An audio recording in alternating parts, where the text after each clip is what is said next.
December 17, 1942, 23:47. Somewhere beneath the skeletal eaves of a third-floor attic in the Krakow Ghetto, snow drifting in slanted columns through shattered window panes, a match flares not with the brisk certainty of wartime efficiency, but with the trembling hesitation of a child's breath held too long. The flame licks upward blue, at its core catching on the wick of a stub of tallow candle, no longer than a finger bone, its wax pooled and scarred from previous nights, each burn a defiance carved in grease and smoke. The air is thick with the scent of damp plaster, boiled turnips gone cold, and the metallic tang of fear that clings to unwashed skin and unspoken prayers.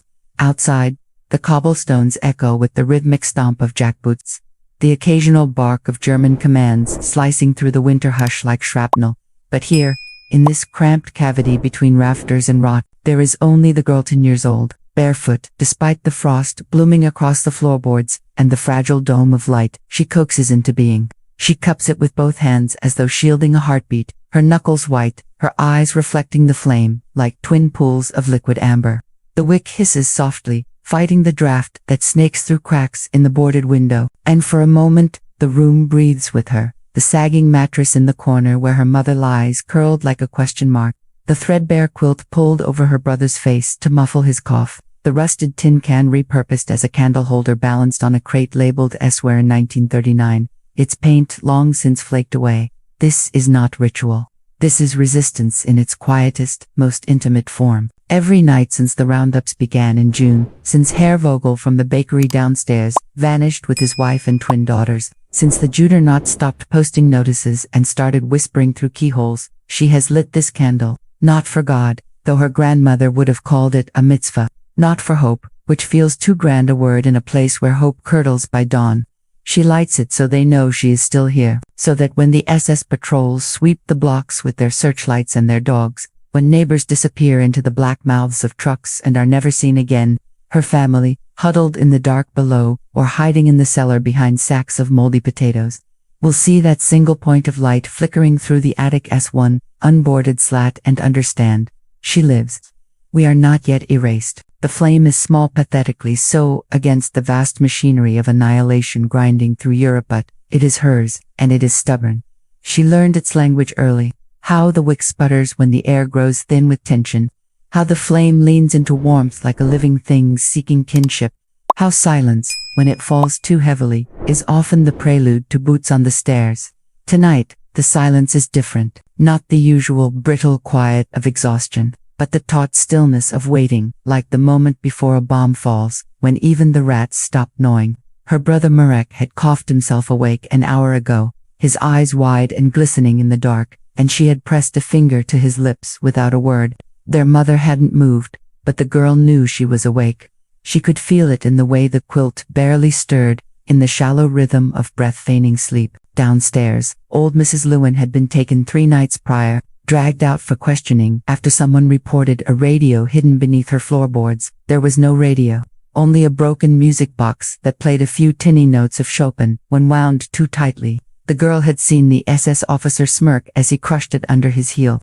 Now, every creak of the building's bones feels like a premonition. She glances at the door, a splintered plank, reinforced with nails scavenged from bombed-out apartments, and then back to the candle. The wax is running low. She has 3 stubs left, hoarded in a hollowed-out copy of Heinrich Heine's poems, its pages yellowed and brittle. Fuel is rationed, not in grams but in seconds. Every minute the flame burns is a minute closer to darkness, yet she cannot extinguish it early. Not tonight, because tonight is the night her father was supposed to return. He'd left 10 days ago, slipping through the sewers with a group of smugglers heading toward the forests near Tarnow, carrying forged papers and a list of contacts who might help relocate the family to a farm in the countryside. He'd pressed a silver Star of David into her palm before he went cold, heavy, impossibly smoothened, told her, "Keep the light, as long as it burns I'll find my way back to it." She'd nodded, too proud to cry, too young to grasp the arithmetic of survival in a city where Jews vanished at a rate of 200 per day, but she believed him, or rather, she believed in the bargain she'd made with the dark. If she kept the candle lit, the world would honor its part. A sudden thud from the street below, a crate toppling, or a body hitting pavement makes her flinch. The flame dances wildly, casting monstrous shadows that writhe across the water-stained ceiling. She steadies her hands, inhales through her nose, and forces her shoulders to relax. Panic is a luxury they cannot afford. Panic draws eyes. She's watched patrols pause beneath windows when a sob escaped too loudly, when a shutter rattled out of turn. Discipline is their armor now, and silence their only weapon. She thinks of the candle not as fire but as signal, a coded message written in light, blinking into the void. Here, still here, somewhere in the building, a floorboard groans.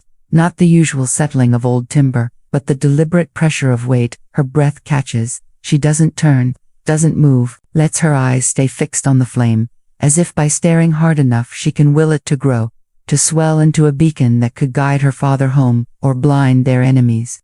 The groan comes again, closer this time, from the landing, then the unmistakable scrape of a boot on the top stair. She doesn't scream, doesn't whisper, just closes her fingers slowly around the burning wick, smothering it between her thumb and forefinger. The pain is sharp, immediate, a white-hot sting that lingers in her nerves, but she welcomes it. Pain means she's alive. Darkness floods the room, absolute and suffocating, but she doesn't blink. She listens. Footsteps, 2 sets, heavy, unhurried. German issue.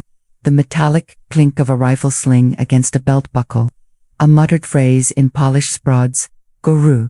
Check upstairs. She slides backward on her heels, silent as smoke, until her spine presses against the cold brick of the chimney breast. Her fingers find the loose floorboard beneath the crate, the one her father had pried up weeks ago, just wide enough for a child to slip into the cavity below. She hesitates for 1 heartbeat, 2, listening to the doorknob rattle. Then, with the last of her breath, she whispers into the blackness, so softly it barely stirs the dust, "I'm still here," and disappears. The crawlspace beneath the attic floor smelled of mildew, rat droppings, and the faint, acrid residue of old gunpowder left over. Perhaps, from the previous tenant, a former officer in the Polish Home Army, who'd vanished the previous spring, his fate known only to the bullet holes in his bedroom wall. The girl pressed herself into the narrow cavity, knees drawn to her chest, her bare feet numb against the splintered wood, her breath held so tightly it burned in her lungs. Above, the door creaked open. Boots entered, steady, deliberate, confident in their dominion over the space they violated. A flashlight beam cut through the darkness, sweeping across the mattress, the crate,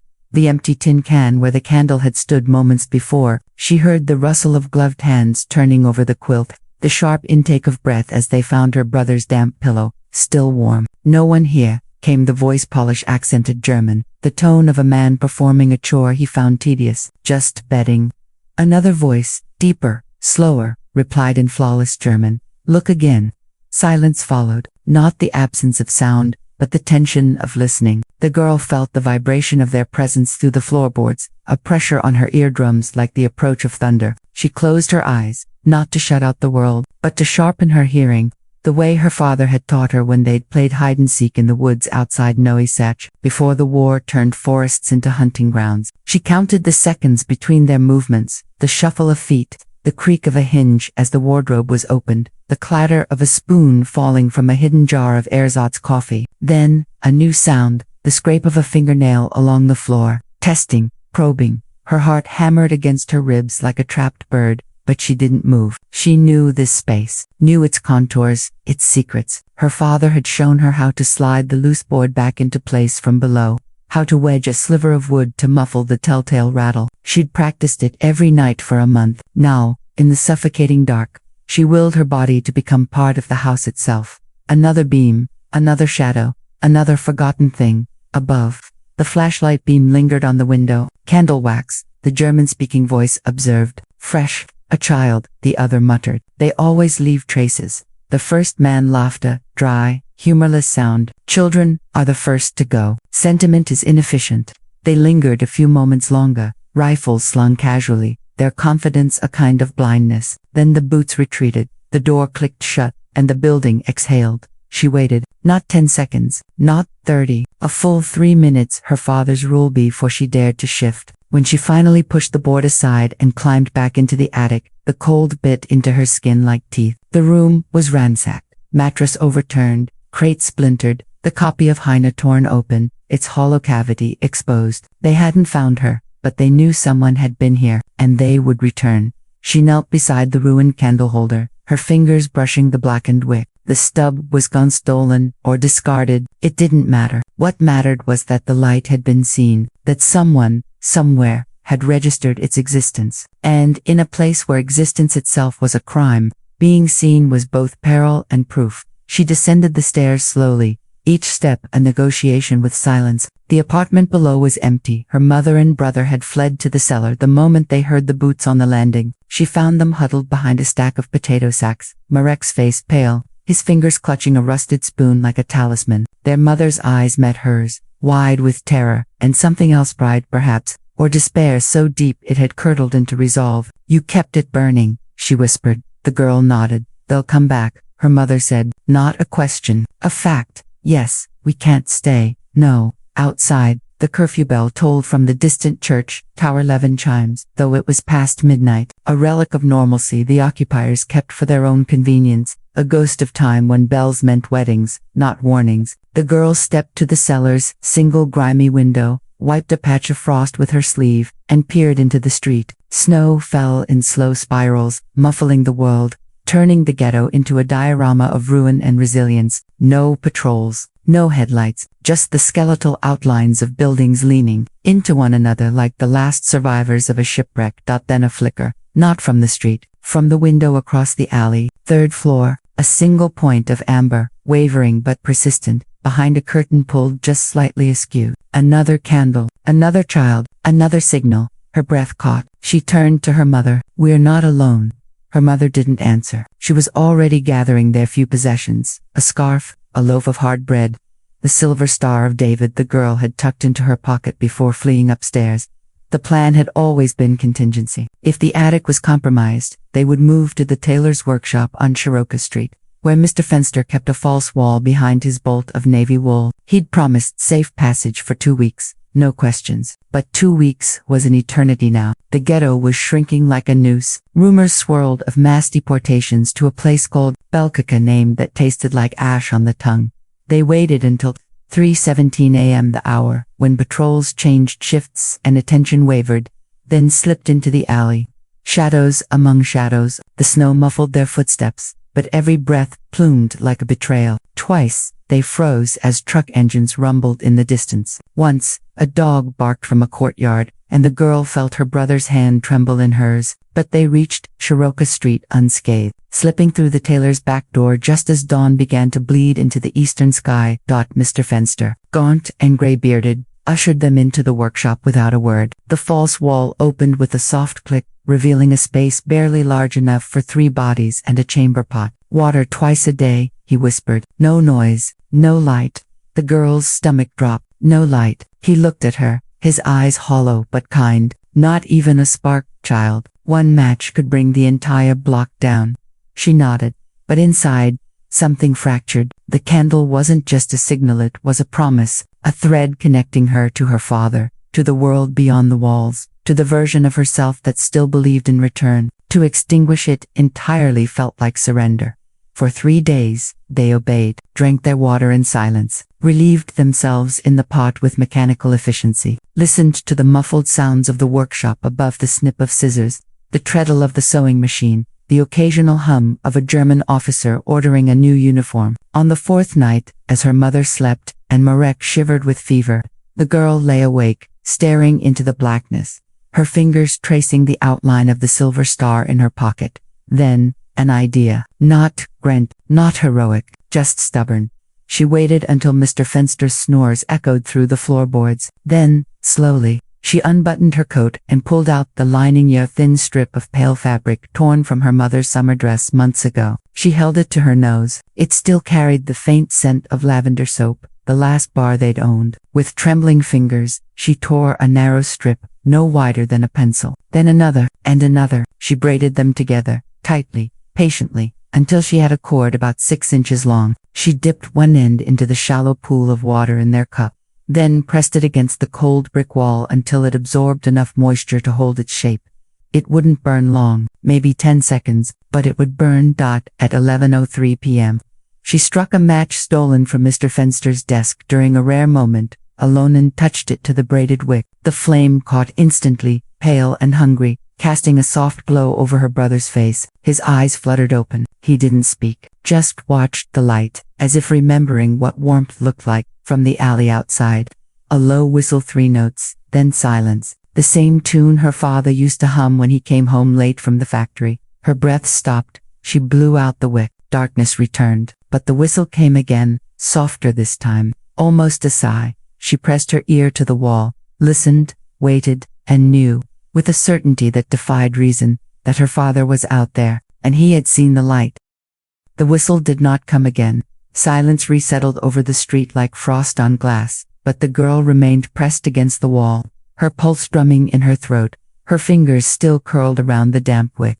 She knew that to know it the way she knew the weight of her mother's hand or the crack in the ceiling that looked like a bird in flight. Her father had whistled it every evening when he returned from the Inamalware factory, a habit so ingrained it had once drawn a warning from a Judenrat patrol, "You'll get us all shot," singing like that. He'd stopped after that, except on nights he wanted to tell her, without words, that he was home. And now, here, in the belly of a city that devoured names and turned people into numbers, that same melody had pierced the dark like a needle through cloth. She turned to her mother, who was already awake, eyes wide in the gloom, her body coiled tight as a spring. "Did you?" the girl began. Her mother silenced her with a look. Not disbelief. Not fear. Recognition. She had heard it too. For a long moment, neither moved. Then, with the slow precision of a woman who had learned that haste was death, their mother rose, wrapped Marek in the thinnest blanket, and gestured toward the false walls. Release like a bent nail, hidden behind a loose brick. "Wait," she whispered. "If it's him, he'll signal again. If it's a trap." She didn't finish. She didn't need to. The girl understood. The Germans had begun using mimicry whistles, knocks, even Yiddish phrases, to lure the hidden into the open. A week earlier, a family on Josefska Street had answered a knock they thought was their cousin. They were shot in the courtyard before dawn. Trust was a luxury that killed as surely as bullets, but the whistle had been too precise, too private. At 11:28 p.m., it came again, 3 notes. The middle one held just a fraction longer, exactly as her father always did, and this time, followed by a soft scrape against the outer wall of the workshop, like a boot brushing brick. Her mother's breath hitched. She nodded once. The girl slipped through the false wall first, bare feet silent on the floorboards. Mr. Fenster was asleep in his cot, his sewing shears glinting on the table beside a half-finished officer's tunic.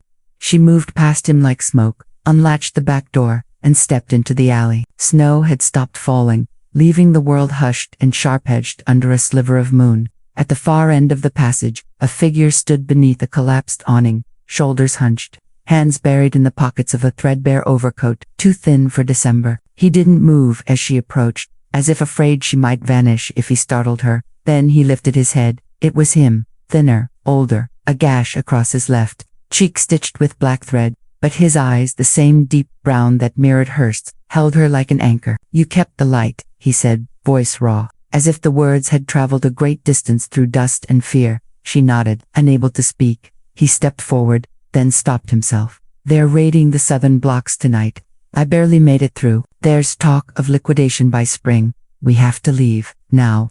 Her mother emerged behind her, Marek slung against her hip, his face buried in her shawl. "Where?" she asked. "The forest near Vielchka. There's a partisan, Seljukish fighters. They have contacts with farmers who'll hide us. It's a 3-day walk. Dangerous, but staying is certain death." Her mother didn't hesitate. "We're ready." Her father's gaze fell on the girl. "The candle. You still have it." She shook her head. "They took it, but I made a new one." She held up the braided wick. He smiled, a fleeting, fragile thing. "Then light the way." They moved through the ghetto, like ghosts, sticking to the alleys where snow hadn't been trampled, avoiding the main thoroughfares where patrol trucks idled with their engines running. Her father led them with the quiet confidence of a man who had spent weeks memorizing every drainpipe, every cellar grate, every stretch of shadow between streetlights. Twice, they flattened themselves against walls as patrols passed, boots crunching on ice, voices low and bored. Once, a searchlight swept the rooftops, and they held their breath until it passed, its beam slicing the sky like a blade searching for flesh. At the eastern edge of the ghetto, where the wall met the old tannery, her father paused. "Here," he said, pointing to a section of rubble half buried in snow. "The wire's been cut." I bribed one of the Ukrainian guards last week. He'll look the other way for 10 minutes. They scrambled over the debris, Marek clinging to his mother's back, the girl clutching her father's coat. Beyond the wall lay the city's outskirts, fields of frozen mud, skeletal trees, the distant glow of Krakow's blackout-shrouded skyline, freedom, or the illusion of it. They walked all night, pausing only when Marek's cough grew too violent, wrapping him in every layer they had. By dawn, they reached a copse of birch trees near the old salt mines, where a man in a fur-lined cap, weighted rifle slung across his back. He nodded at her father but eyed the family with practiced suspicion. You brought children. They're fighters too, her father said evenly. The man grunted, then turned. Follow, and don't speak. For 2 days, they moved through the forest, guided by stars and whispered passwords. The partisan camp was hidden in a ravine, its tents camouflaged with pine boughs, its perimeter rigged with tripwires and broken glass. There were 23 of them, men and women, some barely older than the girl, all marked by hunger and resolve. They spoke in hushed tones of sabotage missions, of intercepted supply trains, of a radio hidden beneath a hollow log that crackled with BBC broadcasts from London. That first night in the camp, as the others ate thin soup around a fire ringed with stones, the girl sat apart, staring into the flames. She thought of the addict, of the candle, of the other light she'd seen across the alley. She reached into her pocket and pulled out the silver Star of David. In the firelight, it gleamed like a shard of moon. Her father sat beside her. What are you thinking? That someone is still there, she said. Someone who needs to know we made it. He was quiet for a long time. Then, light travels far in the dark. She looked at him. Not if it's hidden, he understood.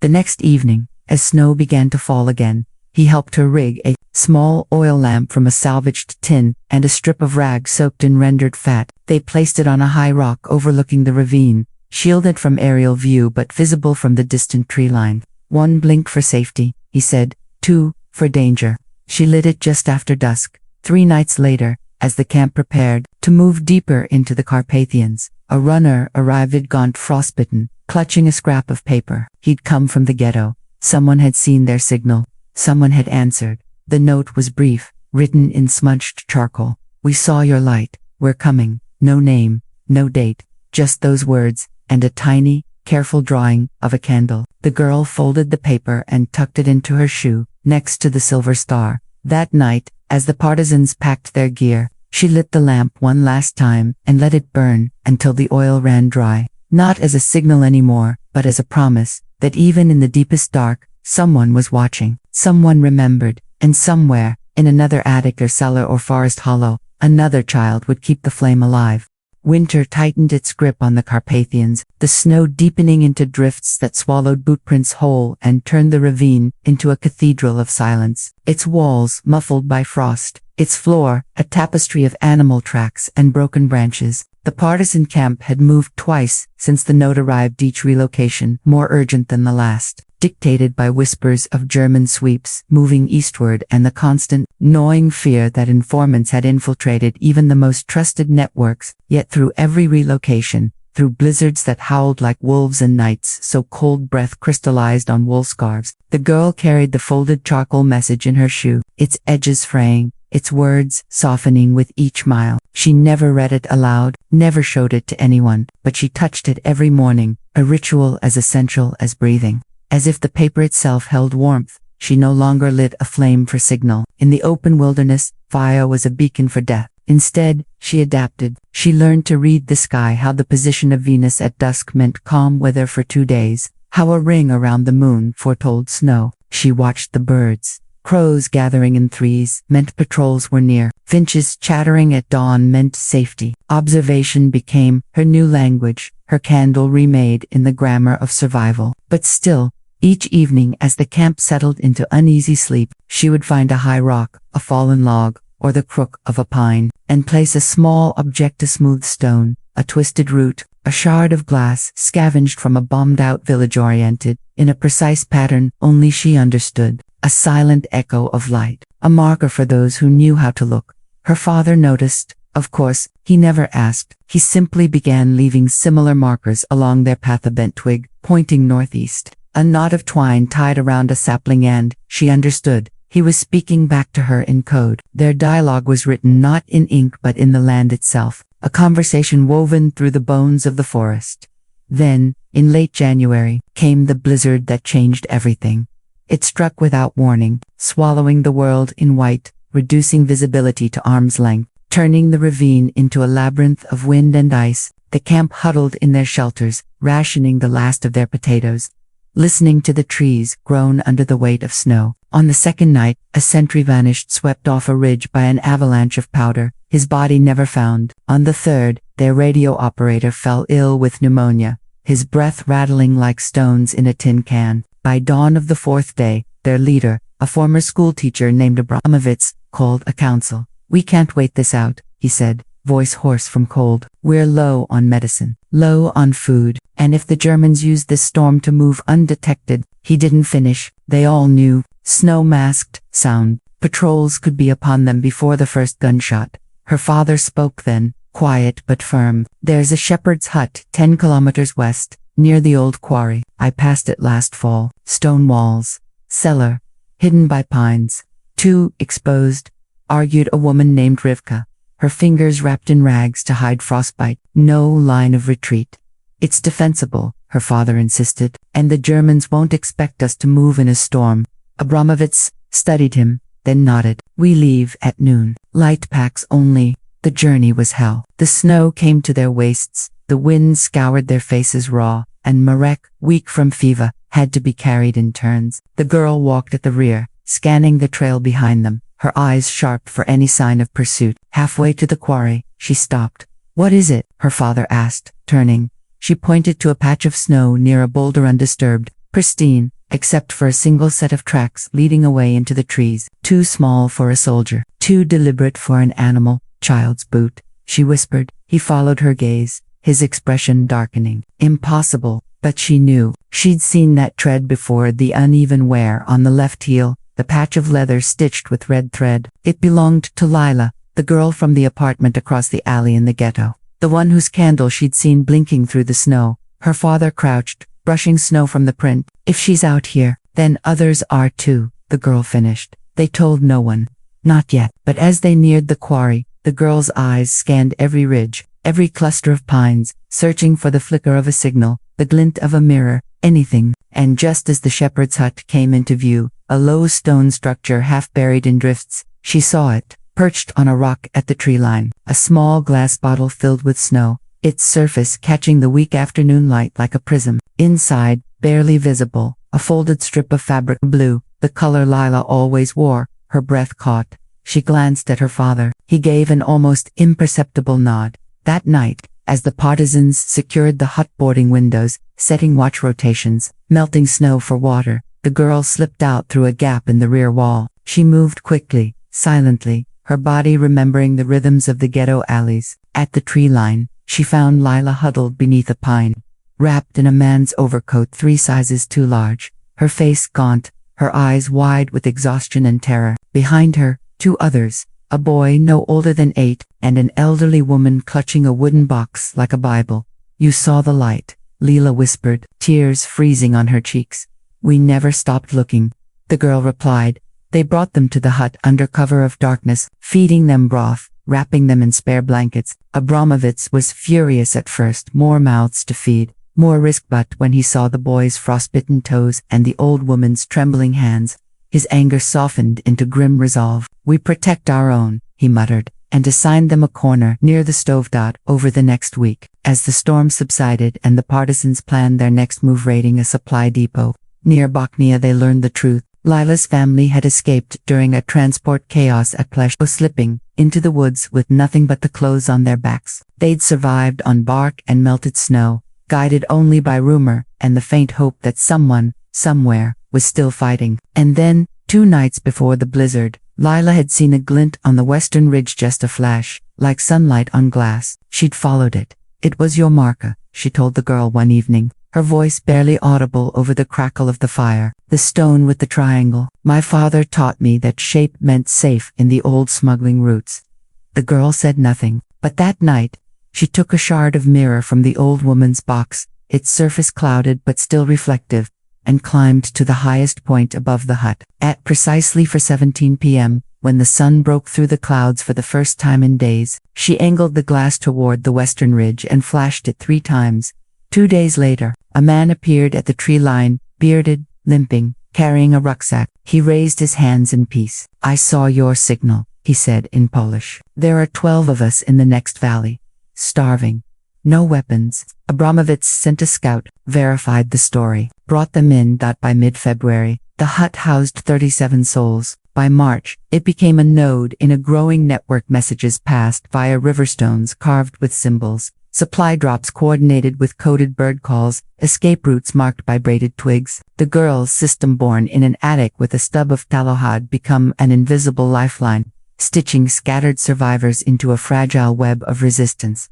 And always, at dusk, she would climb the ridge and flash the mirror, not to summon help, but to say, "You are not alone." German patrols began to notice anomalies: tracks that vanished, supply caches emptied by unseen hands, prisoners who escaped with uncanny precision. They called it Geisterlicht, ghost light, whispering that the forest itself was conspiring against them. Officers filed reports of organized signaling, but found no radios, no wires, no evidence beyond rumor and coincidence. The truth was too small for them to see. A child's observation, a mother's memory, a candle remade as code. In April, a captured partisan under interrogation revealed nothing because he didn't know. The system was decentralized, intuitive, impossible to map. You had to have seen the light to understand its language, and by then, the girl had already taught it to 20 others. Spring came late to the Carpathians in 1944, not with fanfare but with a slow seep of meltwater through the snowpack, turning trails to mud and filling the ravines with the sound of dripping Isa. Liquid counterpoint to the silence that had ruled the winter, the shepherd's hut, once a refuge for a handful of desperate souls, now stood at the heart of a clandestine corridor stretching from the ruins of Krakow to the foothills of the Tatra Mountains. A network not of maps and radios, but of glances, gestures, and the quiet persistence of those who refused to be erased. The girl no longer climbed the ridge each evening with her mirror. There was no need. The language of light had spread, mutated, become instinct. A bent branch meant safe passage. A stone stacked atop to others meant danger ahead. A single white flower tied to a fence post, when such things could be found, meant we are here, and we remember. She had not seen her father in 11 days. He'd left with a reconnaissance unit to scout German movements near Neue Wyanich, carrying only a knife, a canteen, and the silver star of David she'd pressed into his palm the night before. "Bring it back," she'd said. He'd kissed her forehead and whispered, "Only if you keep the path lit." She hadn't lit a flame since, but she'd marked every trail, every junction, every stream crossing with signs only their people would recognize. On May 3rd, as the first wild crocuses pushed through the thawing earth, a runner arrived, breathless, bleeding from a shrapnel wound to the thigh. His coat stiff with dried blood, he collapsed at the hut's threshold, clutching a canvas pouch. Inside, wrapped in oilcloth, was her father's overcoat, and pinned to the lapel, the silver star. No note, no body, just the coat, folded with care, and the star, polished clean. She took it without a word, walked to the riverbank, and sat on a flat stone where the current ran clear and cold. She held the star in her palm, watching the sunlight fracture through its points, casting tiny rainbows on the mossy bank. Her mother found her there an hour later, but didn't speak, just sat beside her, shoulder to shoulder, watching the water carry away what words could not. The loss did not break her. It deepened her. Where her father had been the spark, she became the keeper of the flame, not as fire, but as pattern, as memory, as method. She began teaching the youngest refugees to read the land, how to shape pine needles into arrows, how to use dew patterns on spiderwebs to predict wind direction, how to signal across valleys with nothing but a strip of tinfoil and the angle of the sun. She never called it resistance. She called it remembering. By summer, the tide of the war had turned. The Red Army surged westward. German patrols grew erratic, their discipline fraying under the strain of retreat. Yet the danger did not vanish, it shifted. Collaborators, desperate to prove their loyalty before the front collapsed, hunted Jews with renewed ferocity, hoping to trade lives for leniency. It was during this chaotic interlude that the girl's system proved its deadliest utility. On July 18, a farmer's son arrived at the western relay point, a hollowed-out oak near the Dunajec River, with news. A transport of 50 Jewish laborers from a disbanded camp near Tarnow was being marched toward a holding pen in Bat. Execution was likely within 4. The partisans were scattered, regrouping after a skirmish near Lim. There was no time for coordination, no chance for a direct assault, but there was a path. The girl activated the chain. At dusk, a child left a bundle of rags tied with red string on a fence post outside a village school known to be watched by a sympathetic teacher. By midnight, a shepherd accidentally drove his flock across a narrow bridge, blocking it just long enough for a runner to slip past. At dawn, a baker in Bochnia found a loaf of rye bread on his doorstep, with a carved acorn tucked into the crust, its cap pointing west. He understood. He left his back gate unlatched.